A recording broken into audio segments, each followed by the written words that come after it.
बिस्मिल्लाहिर्रहमानिर्रहीम अस्सलाम वालेकुम। आज का जो हमारा टॉपिक है वो है एटमॉस्फेयर के हवाले से। इससे पहले हम लिथोस्फेयर और हाइड्रोस्फेयर को पढ़ चुके हैं और आज हम एटमॉस्फेयर को पढ़ेंगे। जी, हमारा टॉपिक है लेयर्स ऑफ द एटमॉस्फेयर। सबसे पहले ये जान लीजिए कि एटमॉस्फेयर किसे कहते हैं। तो एटमॉस्फेयर की जो डिफिनेशन है वो ये है कि the earth's atmosphere is the layers of the gases which protects the earth from the radiations and the cosmic rays coming from the outer space. कि एटमॉस्फेयर जो है वो ज़मीन को जो हार्मफुल रेज़ हैं, जो रेडिएशंस हैं, जो ऊपर से आती हैं, जो आउटर स्पेस से आती हैं, उनको हमें बचाता है। यानी ये it acts like a blanket, ये कंबल की तरह, एक ब्लैंकेट की तरह काम करता है जो कि ज़मीन के टेम्परेचर को तकरीबन कांस्टेंट रखता है। ठीक है, ये एटमॉस्फेयर की डिफिनीशन है। फिर बात करते हैं कि ज़मीन का जो एटमॉस्फेयर है उसको हम 5 लेयर्स में तकसीम करते हैं, जो है पहला ट्रोपोस्फेयर, फिर stratosphere, mesosphere, thermosphere and finally exosphere. ये 5 लेयर्स हैं जो ज़मीन के हैं, इसको हम अलग-अलग से पढ़ते हैं। सबसे पहले बात करते हैं ट्रोपोस्फेयर की। ट्रोपो का मतलब है चेंज। इसका जो नाम है ट्रोपोस्फेयर का, ये इस वजह से है क्योंकि इस फेज़ के अंदर, इस स्फेयर के अंदर जो मौसम है वो तब्दील होते रहते हैं। कभी गर्मी आती है, कभी सर्दी आती है, तो ये मिक्सिंग ऑफ द गैसेस और चेंजिंग ऑफ द वेदर, तो इस वजह से इसको ट्रोपोस्फेयर कहा जाता है। ट्रोपोस्फेयर का जो अल्टीट्यूड है वो ज़मीन के सरफेस से शुरू होता है और तकरीबन 7.5 माइल्स यानी 12 किलोमीटर्स फ़िज़ा में जो है ये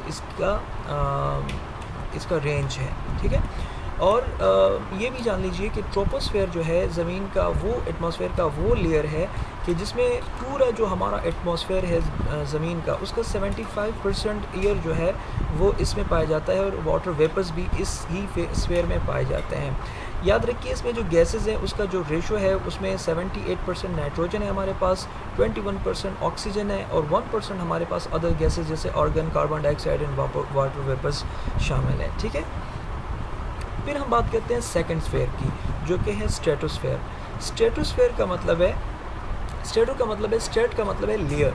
तो ये भी एक किस्म का लेयर है और इसका जो बाउंड्री है, जो स्ट्रेटोस्फेयर और जो ट्रोपोस्फेयर के दरमियान जो बीच की जो बाउंड्री है उसको हम कहते हैं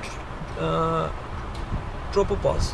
तो ट्रोपोपॉज वो रीजन है बेसिकली जो कि स्ट्रेटोस्फेयर और ट्रोपोस्फेयर के दरमियान है, जहाँ पर जहाज़ उड़ते हैं। यानी ये जहाज़ उड़ने का मैक्सिमम जो है वो रेंज है, इससे ऊपर ज़्यादा जहाज़ नहीं जा सकते, ये फाइनल इसकी लिमिट है। ठीक है, और इसका जो अल्टीट्यूड है वो है 12 किलोमीटर से लेकर 50 किलोमीटर तक जो फ़िज़ा है इसको स्ट्रेटोस्फेयर कहते हैं। और मोस्ट इम्पॉर्टेंटली इसमें बात ये है कि स्ट्रेटोस्फेयर में ओजोन लेयर पाया जाता है। ओजोन वो लेयर है जो ज़मीन को, एक थिक लेयर है जो ज़मीन को जो अल्ट्रावायलेट रेडिएशंस हैं, जो हार्मफुल रेज़ हैं सन के, उसको फ़िल्टर करता है और वो फ़िल्टर होकर ज़मीन पर आते हैं। अगर ओज़ोन लेयर ना होती तो ये सूरज की शुआएं अगर डायरेक्ट आती तो उससे स्किन डिजीज़ और कैंसर की बीमारियां होने का ख़दशा होता।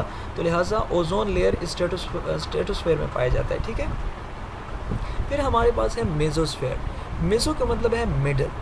ये स्फेयर जो है ये स्ट्रेटोस्फेयर और थर्मोस्फेयर के, इसके ऊपर जो थर्मोस्फेयर है और उसके नीचे जो स्ट्रेटोस्फेयर है, तो ये मिडल में वाक़ है, इसकी वजह से इसको मेसोस्फेयर का नाम दिया गया है।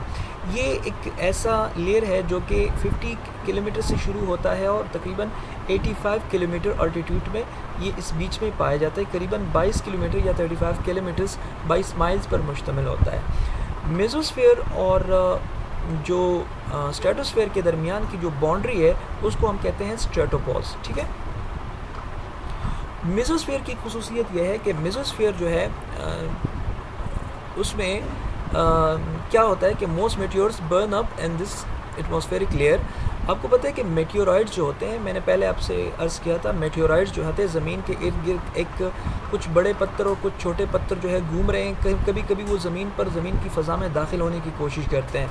तो इसकी जो मेटियोराइड्स हैं, जो पत्थर हैं, वो जब इसमें मेसोस्फेयर में एंटर होते हैं तो मेसोस्फेयर में ये फ्रैक्शन ज़्यादा होने की वजह से वो जल जाते हैं और राख जो है वो ज़मीन पर गिरती है। वो पत्थर बड़े बड़े नहीं गिरते, अगर वो गिरते, कभी कभी गिरते भी हैं, शाज़ व नादिर गिरते हैं, लेकिन अगर वो गिरते तो फिर वो ज़मीन पर बहुत ज़्यादा डिस्ट्रक्शन होती।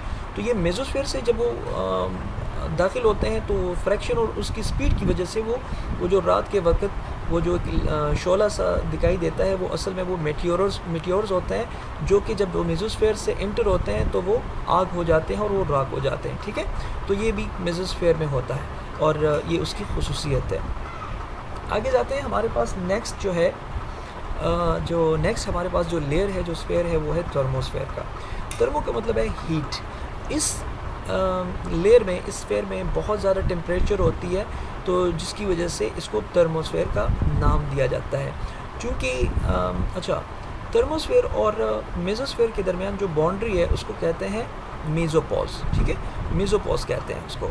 तो ये मेसोपॉज जो है ये ज़मीन का सबसे कोल्डेस्ट रीजन है, क्योंकि मेसोस्फेयर कोल्ड है और लेकिन जब ये अल्टीट्यूड पर जाता है, अपने एंड तक चला जाता है, तो ये कोल्डेस्ट रीजन है और फिर यहाँ से वो मौसम तब्दील होता है और वो थर्मोस्फेयर जब शुरू हो जाता है तो ये वार्म हो जाता है, हीट उसमें आ जाती है। तो ये जो रीजन है, ये जो स्फेयर है, ये बहुत ज़्यादा हॉट है, लेकिन ये जो मेसोपॉज है ये कोल्डेस्ट एरिया है हमारे एटमॉस्फेयर का। ठीक है, और इसका जो अल्टीट्यूड है वो है 85 किलोमीटर से 700 किलोमीटर तक, बहुत ही थिक लेयर है और तकरीबन 435 माइल्स पर ये मुश्तमिल है।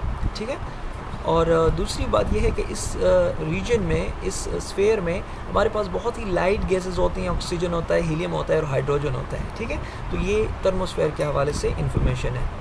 आगे चलते हैं, आखिर में हमारे पास है एक्सोस्फेयर।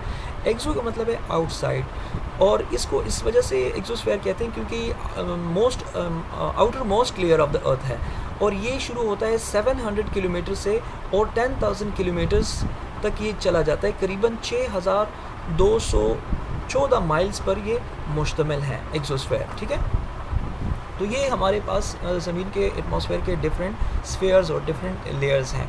अब हम इन लेयर्स को टेम्परेचर वाइज पढ़ते हैं कि जब हाइट में हम जाते हैं, मुख्तलिफ स्फेयर्स आ जाते हैं, तो उनका टेम्परेचर कितना होता है। ठीक है, उस ग्राफ में आप बेहतर तौर पर समझ सकते हैं। देखें, ज़मीन का जो एवरेज टेम्परेचर है वो 15 डिग्री सेल्सियस है, लेकिन जब हम ऊंचाई में जाते हैं, ट्रोपोस्फेयर की ऊंचाई में जाते हैं, तकरीबन ये मैंने आपसे पहले इसके 12 किलोमीटर तक की इसकी का अल्टीट्यूड है, तो फ़िज़ा जो है वो सर्द होनी शुरू हो जाती है, यानी टेम्परेचर डिक्रीज़ होना शुरू हो जाता है। और कितना डिक्रीज़ होता है?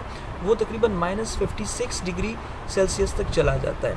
फिर उसके बाद ये जो स्ट्रेटोस्फेयर और ट्रोपोस्फेयर के दरमियान जो बीच का जो रीजन है, जो ओजोन लेयर है, ये ओजोन लेयर है, इसमें जो टेम्परेचर है वो कांस्टेंट रहता है, यानी -56 डिग्री सेल्सियस ही रहता है। और यहाँ से फिर वो स्ट्रेटोस्फेयर में इसके स्टार्टिंग पॉइंट से लेकर एंडिंग पॉइंट तक टेम्परेचर जो है वो मज़ीद इंक्रीज़ हो जाता है और -56 से ये -2 तक आ जाता है। और फिर यहाँ से मेसोस्फेयर जो है, चूँकि मैंने आपसे पहले अर्ज़ किया कि ये द कोल्डेस्ट लेयर है और जब ये अल्टीट्यूड में जाता है तो मज़ीद सर्द हो जाता है, यानी यहाँ से टेम्परेचर मज़ीद डिक्रीज़ होता है और -92 डिग्री सेल्सियस तक चला जाता है। लेकिन यहाँ से यानी मेसोस्फेयर के जो बिल्कुल एंड में टेम्परेचर यहाँ से फिर इंक्रीज़ होना शुरू हो जाता है और फिर फाइनली थर्मोस्फेयर में इंक्रीज़ होता है और यहाँ तक कि एक्सोस्फेयर में भी, और ये फिर 1200+ डिग्री सेल्सियस में चला जाता है। तो ये हमारे जो एटमॉस्फेयर है, ये उसके हवाले से डिटेल्स और इन्फॉर्मेशन थी। और ये आपने देखा कि हाइट के साथ साथ टेम्परेचर पर क्या असर पड़ता है हमारे एटमॉस्फेयर का, हमारे एटमॉस्फेयर में कितने लेयर्स हैं, उनके बारे में हमारी जो डिटेल्स हैं हमारे पास, वो मैंने आपके साथ शेयर कर दी। आखिर में एक क्वेश्चन है और क्वेश्चन बड़ा सिंपल है, कोई उसमें टेक्निकल बात नहीं है। How many layers does earth atmosphere have? Explain. Earth के जो एटमॉस्फेयर के जो डिफरेंट लेयर्स हैं जो आपने पढ़े, ट्रोपोस्फेयर है, स्ट्रेटोस्फेयर है, मेसोस्फेयर है, थर्मोस्फेयर है और एक्सोस्फेयर है, उस पर आपने एक डिटेल नोट लिखना है जो हमारे एटमॉस्फेयर के डिफरेंट लेयर्स हैं। ठीक है, थैंक यू सो मच, अल्लाह हाफ़िज़।